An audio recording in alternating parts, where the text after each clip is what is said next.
Hello दोस्तों, welcome to my channel M of रैन। दोस्तों आज हम आपको बताएंगे क्लास 12th का लेसन जो फर्स्ट है कूलाम का नियम तथा विद्युत क्षेत्र के बारे में।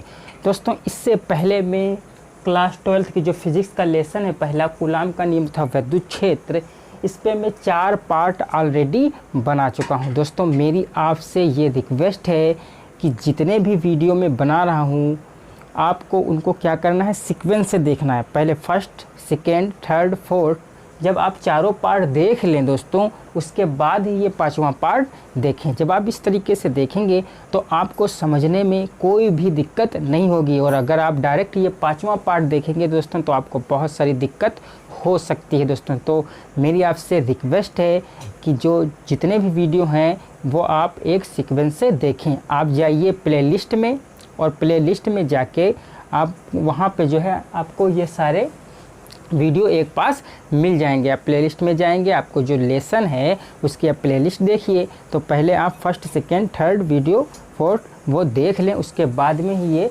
पार्ट 5 देखें ताकि ये आपको अच्छी तरीके से समझ में आए। तो चलिए दोस्तों स्टार्ट करते हैं। आज हम स्टार्ट करेंगे विद्युत द्विध्रुव की निरक्षीय रेखा पर स्थित बिंदु पर विद्युत क्षेत्र की तीव्रता। विद्युत द्विध्रुव की निरक्षीय रेखा जो है उस पर अगर हम कोई बिंदु लेंगे तो उस पर विद्युत क्षेत्र की तीव्रता कितनी होगी, इसके बारे में हम बात करेंगे।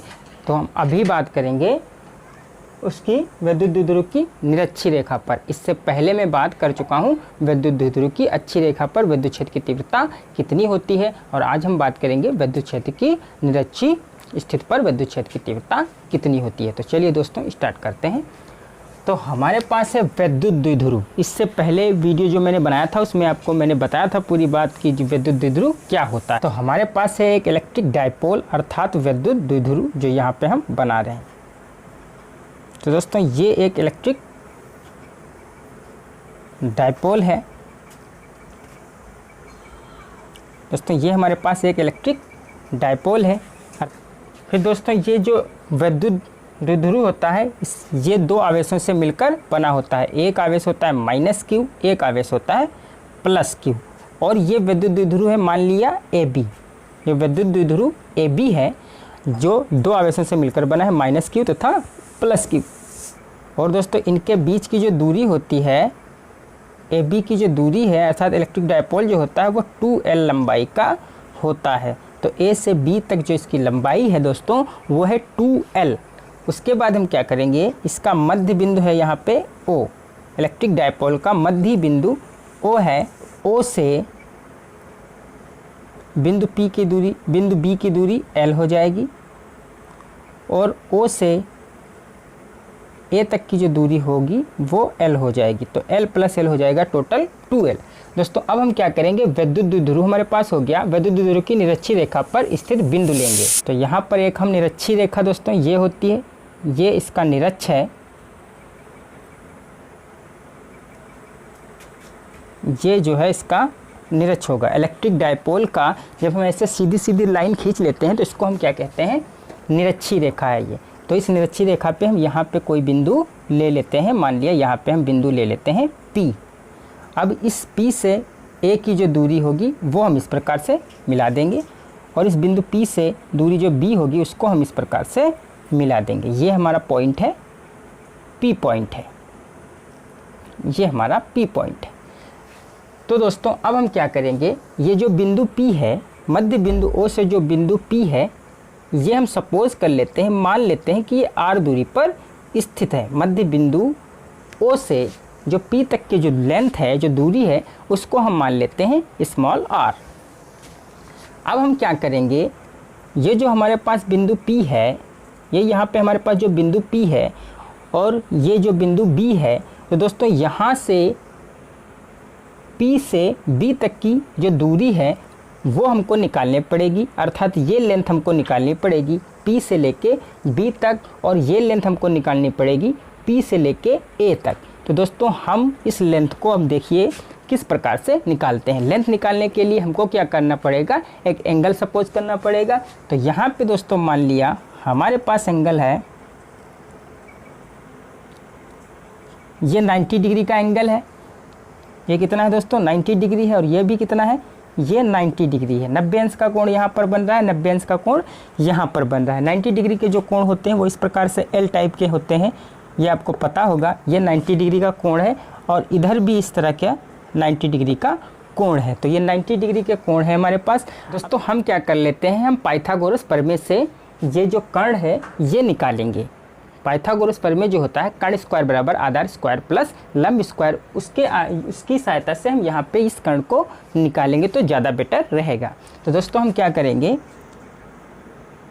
कर्ण स्क्वायर बराबर होता है हमारे पास फार्मूला आधार स्क्वायर प्लस लंब स्क्वायर। तो यहाँ पे दोस्तों देखिएगा, कर्ण हमको निकालना है, बी और पी की जो लेंथ है ये हमको निकालना है। ये हो गया कर्ण, आधार स्क्वायर, तो आधार कितना है एल है, ओ से बी के बीच की दूरी एल है, तो हम कर देंगे एल का स्क्वायर प्लस जो हमारे पास लंब है आर, क्योंकि यहाँ से बिंदु ओ से पी तक की जो दूरी है आर, ये क्या है इसका लंब है, तो यहाँ पे लिख देंगे आर का स्क्वायर।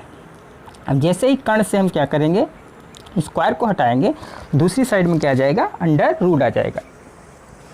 तो ये हमारे पास कर्ण निकल के आ जाएगा under root L square plus R square. तो यहाँ पे हम डाल लेंगे, ये दूरी जो है ये कितनी है हमारे पास, ये दूरी है L square plus R square.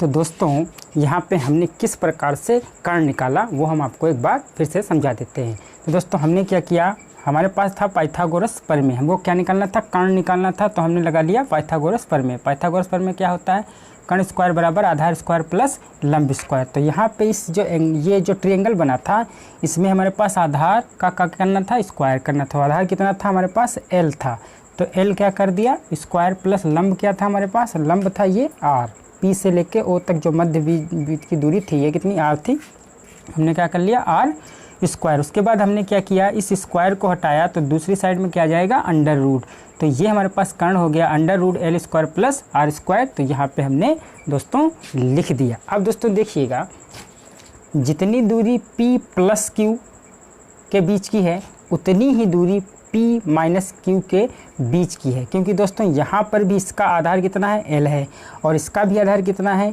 l है, इसका भी लंब r है और इसका भी लंब r है, इस वाले ट्रायंगल का भी लंब r है, इस वाले ट्रायंगल का भी लंब r है, इसका भी आधार l है, इसका भी आधार l है। तो इसलिए दोस्तों जो कर्ण आया है, ये कर्ण और ये कर्ण दोनों आपस में क्या होंगे, बराबर होंगे। तो यहाँ पर भी हम लिख लेंगे l square plus R square. दोस्तों अब हम क्या करेंगे, ध्यान से समझिएगा, जो हमारे पास यहाँ पर बिंदु P है, ये हमारे पास जो बिंदु P है, इस बिंदु P पर हम देखेंगे कि जो प्लस Q आवेश है इसके कारण बस यहाँ पे विद्युत क्षेत्र की तीव्रता कितनी है, और ये जो माइनस Q आवेश है इसके कारण यहाँ पे विद्युत क्षेत्र की तीव्रता कितनी है और किस डायरेक्शन में है। तो यहाँ पे प्लस Q से जो विद्युत बल रेखाएं होती हैं वो बाहर की तरफ जाती हैं, प्लस से जो विद्युत बल रेखाएं होती हैं वो बाहर की तरफ जाती हैं। तो यहाँ पर प्लस Q के जो प्लस Q चार्ज है इसके कारणवश ये बिंदु P पर जो है विद्युत क्षेत्र की तीव्रता होगी बाहर की तरफ। ऐसे दोस्तों इस प्रकार से होगी विद्युत क्षेत्र की तीव्रता बाहर की तरफ। और जो माइनस Q है, तो माइनस Q जो चार्ज होता है उससे विद्युत बल रेखाएं अंदर प्रवेश करती हैं, माइनस Q के अंदर प्रवेश करती हैं। तो यहाँ पर जो विद्युत क्षेत्र की तीव्रता होगी वो अंदर की तरफ होगी, तो हम इसको इस तरीके से अंदर की तरफ एरो बना देंगे। तो इसको हम कह सकते हैं E1 और इसको हम कह सकते हैं E2। दोस्तों हमने क्या किया, ध्यान से समझिएगा, जो हमारे पास प्लस Q था, प्लस Q जो चार्ज था वो प्लस Q चार्ज इस पे क्या विद्युत क्षेत्र की तीव्रता उत्पन्न करेगा, तो उसकी दिशा कैसे होगी, प्लस Q से बाहर की ओर, क्योंकि दोस्तों प्लस Q चार्ज होता है उससे बाहर की विद्युत बल रेखाएं होती हैं। तो यहाँ पे क्या होगा, प्लस Q से बाहर की तरफ विद्युत बल रेखाएं जाएंगी, और यहाँ पे था माइनस Q, तो इससे जो बल रेखाएं आएंगी वो अंदर की तरफ आती हैं। तो ये अंदर की तरफ माइनस Q के अंदर की तरफ, और ये प्लस बाहर की तरफ। अब हम दोस्तों क्या करेंगे, यहाँ पर हम घटक करेंगे, घटक। तो हम इसको क्या करेंगे, इसको दो घटकों में ऐसे वियोजित करेंगे, बांटेंगे। तो यहाँ पर हम मान लेंगे कि ये एंगल सपोज थीटा है, ये एंगल कितना है, थीटा है, क्योंकि अगर ये एंगल थीटा है तो ये एंगल जो होगा वो भी कितना होगा, थीटा ही होगा। तो उसके बाद हम क्या करेंगे, ये वाला इसका घटक करेंगे, और अगर ये एंगल थीटा है तो इसके नीचे भी एक ऐसे घटक हो जाएगा। तो यहाँ पर ये दोस्तों क्या हो जाएगा, E1 sine theta, E1 sine theta, और ये क्या हो जाएगा, E2 साइन थीटा। ये E2 है तो ये क्या हो जाएगा, E2 साइन थीटा, और ये क्या हो जाएगा, ये हो जाएगा E1 कॉस थीटा, और ये भी क्या हो जाएगा, E2 कॉस थीटा। दोस्तों हम इस चीज़ को अच्छे से यहाँ पे एक बार समझा देते हैं। दोस्तों हुआ क्या है, ये हमारे पास बिंदु P था, एक की दिशा थी इधर, प्लस Q के कारणवश जो विद्युत क्षेत्र की तीव्रता थी वो E1 वो इधर की थी, और जो माइनस Q के कारणवश विद्युत क्षेत्र की तीव्रता थी वो इस प्रकार से थी। तो हमने क्या किया, ये E2 था, तो हमने क्या किया, ये चीज़ यहाँ पे मैं दिखा रहा हूँ तो अच्छे से समझिएगा दोस्तों। जिस चीज़ को आप समझ गए उसके बाद डेरिवेशन बहुत ही आसान और इजी हो जाएगी। तो हमने क्या किया, इसको घटक करेंगे, तो हम इस प्रकार से यहाँ पे लाइन खींचेंगे, इसके घटक करेंगे। फिर दोस्तों अगर हम एंगल यहाँ पे मानेंगे थीटा, तो थीटा के विपरीत जो दिशा होती है ये वाली, इधर जो आएगा वो आएगा E1 साइन थीटा। अगर आप किसी एंगल में जाएंगे तो एंगल में अगर आप इधर मानेंगे थीटा, तो दूसरी साइड क्या हो जाती है, वो साइन थीटा हो जाती है, और थीटा की तरफ जो साइड होगी उसमें हम क्या लेंगे, कॉस थीटा। तो ये जो यहाँ पर एंगल बन रहा है थीटा, तो थीटा की विपरीत दिशा है ये दोस्तों, थीटा की विपरीत दिशा है, ये थीटा है, ये यहाँ पे थीटा है, तो थीटा की जो दूसरी साइड होगी ये वाली, तो इसको हम कहेंगे E1 साइन थीटा, क्योंकि E1 यहाँ से आएगा और साइन थीटा ये विपरीत दिशा है, और थीटा की दिशा में आएगा E1 कॉस थीटा। और उसी प्रकार से जब हम यहाँ पे इसको मानेंगे थीटा और इसको जो है लंबवत घटक करेंगे इसका, ये P हमारा यहाँ पे बिंदु था, फिर हम क्या करेंगे, तो अगर ये थीटा है तो थीटा की ये विपरीत दिशा जो है, थीटा ये है, इसकी ये वाली जो दिशा है ये क्या आ जाएगी, E2 साइन थीटा, ये क्या आ जाएगा, E2 साइन थीटा। और इसके जो इधर दिशा है ये इधर है, मतलब जो थीटा की तरफ है इधर भी आ जाएगा E2 कॉस थीटा। तो दोस्तों अगर सिंपल भाषा में समझें तो जो एंगल है हमारे पास, इस एंगल को अगर हम वियोजित करेंगे, ये मानेंगे थीटा, तो ये जो लाइन है ये होती है साइन की, तो इसको लिखेंगे साइन थीटा, और जो थीटा की तरफ होता है इसको हम लिखते हैं कॉस थीटा। ये थीटा है तो थीटा की तरफ कॉस थीटा, और थीटा के जो इधर होगा विपरीत दिशा में उसको हम कहेंगे साइन थीटा। अगर हमारे पास ये E1 है मान लिया, तो इसको कहेंगे E1 साइन थीटा, और इसको कहेंगे E2 कॉस थीटा। तो उसी प्रकार से यहाँ पे ये जो थीटा था इसके लंबवत घटक E1 साइन थीटा, और ये वाला जो घटक है E1 कॉस थीटा। अगर हम इसकी बात करेंगे तो यहाँ पे जो लंबवत है ये E2 साइन थीटा, क्योंकि ये जो था ये क्या था, E2 था, तो E2 साइन थीटा, और इसके विपरीत किया जाएगा E2 कॉस थीटा। तो ये चीज़ यहाँ पे मैंने अब बनाई है। दोस्तों अब हम क्या करेंगे, कुल विद्युत क्षेत्र की तीव्रता यहाँ पे निकालेंगे। तो कुल विद्युत क्षेत्र की तीव्रता निकालने के लिए हम क्या करेंगे दोस्तों, हम यहाँ पर इसको जो है इरेज कर देते हैं। तो दोस्तों अब हम निकालते हैं E, अर्थात जो अच्छी स्थिति में बिंदु P था, इस पे हम कुल विद्युत क्षेत्र की तीव्रता निकालते हैं। तो हम क्या करेंगे,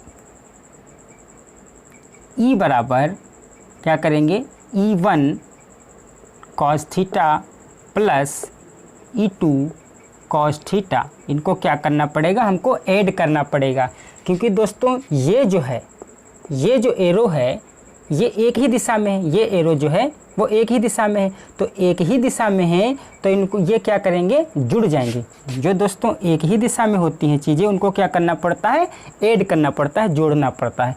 तो E1 कॉस थीटा और E2 कॉस थीटा एक ही दिशा में है, तो हम इनको क्या कर लेंगे, ऐड कर लेंगे, जोड़ लेंगे। और जो E1 साइन थीटा है और E2 साइन थीटा है वो अलग अलग डायरेक्शन में है, एक ऊपर है एक नीचे है। तो दोस्तों अगर कोई व्यक्ति ऊपर भी उतना बल लगा रहा है और नीचे भी उतना बल लगा रहा है, तो इस कंडीशन में क्या किया जाता है, एक दूसरे के जो बल हैं वो घटा दिए जाते हैं। इसलिए यहाँ पे जो E1 साइन थीटा आया है, यहाँ पे E2 जो साइन थीटा आया है, वो विद्युत क्षेत्र की जो तीव्रताएं हैं वो बराबर हैं, परंतु एक दूसरे से विपरीत दिशा में है, इसलिए ये एक दूसरे को क्या कर देती हैं, निरस्त कर देती हैं। तो हम यहाँ पे इस ये और ये क्या हो जाएगा, निरस्त हो जाएगा, कैंसिल हो जाएगा। तो हमको क्या ऐड करना है, हमको E1 cos थीटा और E2 cos थीटा ऐड करना है, क्योंकि इनकी जो डायरेक्शन है, जो दिशा है, वो एक तरफ की है और ये दिशा परिमाण में बराबर थी परंतु विपरीत दिशा में थी, इसलिए ये एक दूसरे को निरस्त कर देंगे। तो यहाँ पे ये और ये क्या हो जाएगा, निरस्त हो जाएगा और ये जो है एक ही दिशा में, तो इनको हम जोड़ लेंगे कुल विद्युत क्षेत्र की तीव्रता निकालने के लिए। ठीक है दोस्तों, अब हम क्या करेंगे, E1 की वैल्यू रखेंगे, E2 की वैल्यू रखेंगे और हमको काहे की वैल्यू रखनी पड़ेगी, कॉस थीटा की। तो दोस्तों कॉस थीटा हम यहाँ पे निकालेंगे। तो कॉस थीटा को किस प्रकार से निकालेंगे, उसके बाद हम इस फार्मूले में वैल्यूज की रख देंगे, फिर हमको आंसर मिल जाएगा। तो दोस्तों देखिएगा किस प्रकार से कॉस थीटा निकालते हैं। तो दोस्तों यहाँ पे हम निकाल रहे हैं कॉस थीटा। तो कॉस थीटा कैसे निकालेंगे, देखिएगा, कॉस थीटा बराबर क्या होता है, आपने पढ़ा होगा, लाल बटे कक्का। लाल बटे कक्का दोस्तों क्या होता है, लंब बटे कर्ण, आधार बटे कर्ण, लंब बटे कर्ण। तो इसके पास होता है साइन, इसके पास होता है कॉस। तो कॉस में क्या होता है, आधार बटे कर्ण। तो इस ट्रायंगल में देखेंगे हम कि कौन सा आधार है और कौन सा लंब है। तो दोस्तों इस ट्रायंगल में अगर ये थीटा है, अगर ये थीटा है तो इसका ये क्या है, आधार है और ये क्या है, कर्ण है और इसी की हमको ज़रूरत है। ये इसका क्या है, बिंदु O से लेके बिंदु B तक क्या है, L, ये आधार है और बिंदु P से लेके बिंदु B तक क्या है, ये हमारे पास कर्ण है। तो दोस्तों क्या होता है, कॉस थीटा बराबर होता है आधार बटे कर्ण, आधार बटे कर्ण। तो हम क्या करेंगे, आधार हमारे पास कितना है, L है, तो L रख देंगे। कर्ण हमारे पास कितना है, कर्ण है under root L square plus R square. ये हमको मिल गया कॉस थीटा और इसको हम सही करके लिखेंगे तो L बटे R square plus L square plus R square. और दोस्तों यहाँ पे अगर अंडर रूट है तो इसकी हम घात कितनी कर सकते हैं, 1/2 कर सकते हैं, क्योंकि जो अंडर रूट होता है उसको हम घात के रूप में लिखना चाहें तो हम उसकी घात कर सकते हैं 1/2। तो दोस्तों ये हमको मिल गई कॉस थीटा की वैल्यू, जो यहाँ पे हम रख देंगे अपने फार्मूले में। और E1 और E2 क्या है, E1 E2 होती हैं विद्युत क्षेत्र की तीव्रताएं, तो इसकी वैल्यू आपको पता होगी, वो क्या होती है, E बराबर 1/4 pi epsilon not Q/R square. ये क्या होता है, ये विद्युत क्षेत्र की जो तीव्रता होती है उसका क्या होता है, ये फार्मूला होता है। तो हम यहाँ पे ये फार्मूला E1 और E2 की जगह पे ये रखेंगे और कॉस थीटा जो है हमारे पास, इसकी जगह पे ये वैल्यू आई है, वो हम इस फार्मूले में रख देंगे, उसके बाद जोड़ देंगे। तो चलिए दोस्तों अब हम इनको जोड़ते हैं। तो हमारे पास है E1 cos theta plus E2 cos theta. यहाँ पे E1 की वैल्यू ये रख देंगे, E2 की वैल्यू ये रख देंगे, cos थीटा की वैल्यू ये रख देंगे और इनको जोड़ देंगे। तो दोस्तों यहाँ पे हम करते हैं, तो हम लिखेंगे E बराबर E1 का ये जो है ये यहाँ पे वैल्यू रखेंगे 1/4 pi epsilon not Q/R square. तो Q/R स्क्वायर। तो यहाँ पे दोस्तों जो ट्रायंगल का जो R था, बिंदु B से बिंदु P के बीच की जो दूरी मैंने निकाली थी वो कितनी निकाली थी, under root L square plus R square. तो वो यहाँ पे R स्क्वायर के स्थान पे रख देंगे, इसका कर देंगे स्क्वायर। तो under root L square plus R square ये रख देंगे और इसका क्या कर देंगे, स्क्वायर कर देंगे। फिर हम लिखेंगे कॉस थीटा। तो कॉस थीटा की वैल्यू ये यहाँ पे रही, ये यहाँ पे रख देंगे, L square plus R square और इसकी घात कितनी है, 1/2। तो ये लिख देंगे 1/2। फिर लगाएंगे प्लस, फिर हम E2 की वैल्यू ये रख देंगे 1/4 pi epsilon not Q/R square. तो Q/R स्क्वायर। तो R स्क्वायर जो है यहाँ पे कितना रहेगा, ये रहे हमारी R और इसका कर देंगे स्क्वायर। तो यहाँ पे लिखेंगे, इसको दोस्तों हटा देते हैं हम, तो हम यहाँ पे रख देंगे R स्क्वायर। तो यहाँ पे लिखेंगे under root L square plus R square का होल ऑफ स्क्वायर कर देंगे। उसके बाद हम क्या लिखेंगे, कॉस थीटा। तो cos theta into cos theta की वैल्यू ये यहाँ पे है L square plus R square, क्या कर देंगे 1/2 पावर। तो दोस्तों हमने क्या किया, इन सभी की वैल्यू यहाँ पे रख लिया। अब हम क्या देखते हैं, इसका हर और इसका हर बराबर है, तो यहाँ पे हर लिख लेंगे ई बराबर। दोस्तों ये हर और ये हर जो सेम है तो इसको हम उतार लेंगे, तो यहाँ लिखेंगे 4 पाई एप्सिलॉन नॉट, और ये स्क्वायर और रूट है तो कैंसिल हो जाएगा, स्क्वायर रूट कैंसिल हो जाएगा, तो बचेगा L square plus R square, और यहाँ पर L square plus R square 1/2 ऊपर जुड़ जाएगा 1QL प्लस 1QL कितना हो जाएगा 2QL। दोस्तों 2QL हो जाएगा। अब हमको पता है कि P बराबर 2QL होता है, अर्थात चूँकि 2QL के स्थान पर रख सकते हैं P, विद्युत द्विध्रुव आघूर्ण होता है। दोस्तों इससे पहले वाले वीडियो में मैंने बताया था कि P के स्थान पे हम 2QL रख सकते हैं, या 2QL के स्थान पे हम P रख सकते हैं। तो यहाँ पे हम रख लेंगे 2QL, तो E बराबर यहाँ पे रखेंगे P और अपान 4 पाई एप्सिलॉन नॉट। अब दोस्तों गुणा में क्या होता है, घातें जुड़ जाती हैं। गुणा जब हम करते हैं तो घातें जुड़ जाती हैं, तो यहाँ पे घात 1/2, यहाँ पे घात 1, तो 1 में घात जुड़ जाएगी 1/2, तो कितना हो जाएगा 2 1 कम 2 1 3/2, 3/2 हो जाएगा। तो यहाँ पे इसकी घात हम लिख लेंगे L square plus R square. यहाँ पे जब हर है, ये जो है ये बेस समान है तो घातें क्या होती हैं, जुड़ जाती हैं, तो यहाँ पर हो गया 3/2। अब दोस्तों हम देखते हैं कि जो r है वो काफ़ी बड़ा है, किसकी तुलना में, L तुलना में, L की तुलना में जो r है वो काफ़ी बड़ा है, क्योंकि दोस्तों हमारा जो डाइपोल था, इस डाइपोल में इसकी दूरी होती है 2L और मध्य बिंदु से कितनी दूरी थी, L। तो ये जो L है वो बिंदु P की दूरी कितनी ली थी मैंने, इस पॉइंट से मध्य बिंदु O से R ली थी, तो ये L काफ़ी छोटा होता है R की तुलना में। तो यहाँ से जो L है वो हम हटा देंगे, यहाँ से क्या बचेगा, R यहाँ पे बचेगा, क्योंकि L काफ़ी छोटा है तो हटा देंगे। तो यहाँ पे लिखेंगे P upon 4 pi epsilon not, L को हटा देंगे तो R की जो R है R स्क्वायर, तो इस पर टोटल पूरी घात आ जाएगी 3/2।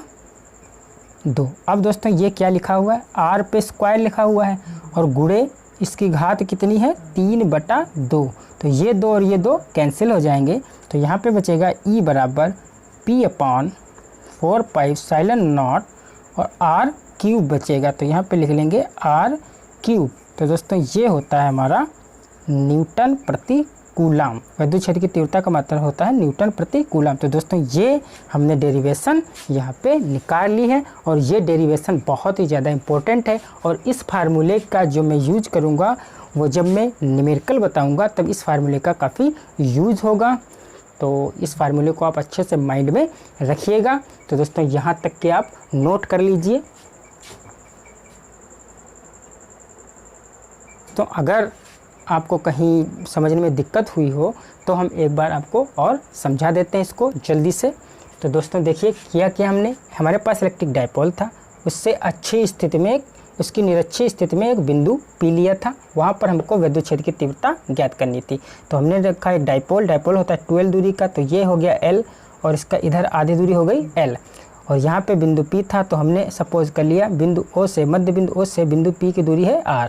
फिर हमने ये और ये मिलाया, हमको ये दूरी निकालनी थी, तो हमने पाइथागोरस प्रमेय से ये दूरी कितनी निकाल ली, ये दूरी निकाली थी √L square plus R square. तो जितनी ये दूरी है उतनी ही ये भी दूरी होगी, यहाँ पे दोनों समान दूरी है, कर्ण जितना ये है उतना ही कर्ण ये होगा। फिर हमने क्या किया, ये जो एंगल्स बनाए मैंने यहाँ पे, इसकी दिशा दूर थी +Q से और इसकी दिशा -Q की तरफ थी, तो हमने इसको घटक में वियोजित कर लिया। तो 2 घटक हमारे एक तरफ आए थे, ये 2 घटक एक तरफ आए थे, और एक घटक ऊपर की तरफ था, एक घटक नीचे की तरफ था। ये परिमाण में बराबर थे परंतु दिशा में अलग थे, तो ये क्या हो जाते हैं, एक दूसरे से निरस्त हो जाते हैं। क्योंकि दोस्तों अगर हम, ये मेरा हाथ है, इसमें अगर फोर्स लगाऊं, एक फोर्स इधर की तरफ और एक फोर्स इधर की तरफ, तो ये दोनों फोर्स क्या हो जाएंगे, माइनस हो जाएंगे। और अगर मैं ये दोनों हाथों को आपकी तरफ, दोनों हाथ, ये भी फोर्स इधर लगाऊं और ये भी फोर्स इधर लगाऊं,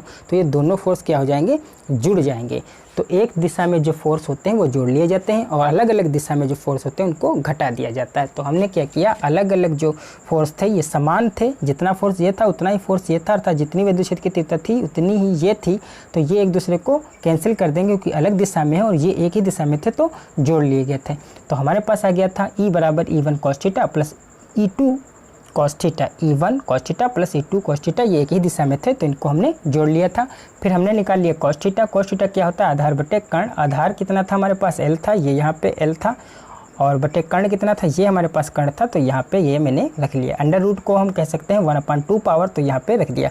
विद्युत क्षेत्र की तीव्रता होती है 1/4 पाई एप्सिलॉन नॉट Q/r²। ये मैंने पहले वीडियो में विद्युत क्षेत्र की तीव्रता के बारे में डिस्कस किया था, अगर आपको ये नहीं पता है तो आप पहले वो वीडियो देख लीजिए। उसके बाद मैंने क्या किया, इस फार्मूले में E1 ये मान, E2 ये मान और cos थीटा का ये जो मान है वो यहाँ पे मैंने रख लिया। तो हमने रख लिया E1 cos थीटा का मान, E2 cos थीटा का मान। फिर हमने क्या देखा, हर बराबर है तो हर यहाँ पे लिख लिए। उसके बाद ऊपर जुड़ जाएगा तो 1QL क्या हो जाएगा 2QL। फिर दोस्तों 2QL होता है विद्युत द्विध्रुव आघूर्ण, यहाँ पे हम क्या यूज कर लेंगे, P यूज कर लेंगे, हमने लिख लिया P। फिर दोस्तों यहाँ पे जो इनके आधार थे वो समान थे तो गुणा जब करेंगे तो घातें जुड़ जाती हैं। तो इसकी घात थी 1 और इसकी घात है 1/2, तो 1 + 1/2 हो जाएगा 3/2, तो यहाँ पे इसकी घात हो गई 3/2। फिर हमने क्या किया, R जो है काफ़ी बड़ा है L की तुलना में, जो R है ये यहाँ से जो दूरी है ये काफ़ी बड़ी है L की तुलना में, तो हम L को हटा देंगे तो ये यहाँ पे ये 0 हो जाएगा, तो बचेगा R², 3/2 इसकी पावर हो जाएगी। तो R पे ऑलरेडी स्क्वायर था और इसकी पावर और कितनी थी, 3/2 थी, तो ये 2 और ये 2 कैंसिल हो जाएगा, तो यहाँ पे बचेगा R3। तो हमारे पास फार्मूला आ जाएगा E बराबर P/4 pi epsilon not R³ Newton प्रति कूलाम। तो दोस्तों ये काफ़ी इम्पोर्टेंट है और ये निकालने में हम कामयाब हो गए। और ये फार्मूला जो है आपको अच्छे तरीके से याद रखना है, जो कि इस पे मैं आगे न्यूमेरिकल लूँगा। तो दोस्तों उम्मीद है ये वीडियो आपको अच्छी लगी होगी, समझ में आई होगी। अगर समझ में आई है तो दोस्तों लाइक कीजिए और अपने दोस्तों के साथ ज़्यादा से ज़्यादा ये वीडियो शेयर कीजिए, क्योंकि आपके दोस्त भी जो हैं उनको भी इस चैनल के माध्यम से कुछ सीखने को मिले। क्योंकि मैं यहाँ पे PCM से रिलेटेड, फिजिक्स केमिस्ट्री मैथ से रिलेटेड क्लास 9 to 12 तक के जो वीडियो हैं वो पर डे अपलोड करता रहता हूं। तो दोस्तों चलते हैं एक नए वीडियो के साथ, एक नई ऊर्जा के साथ। तब तक के लिए bye bye, thank you so much.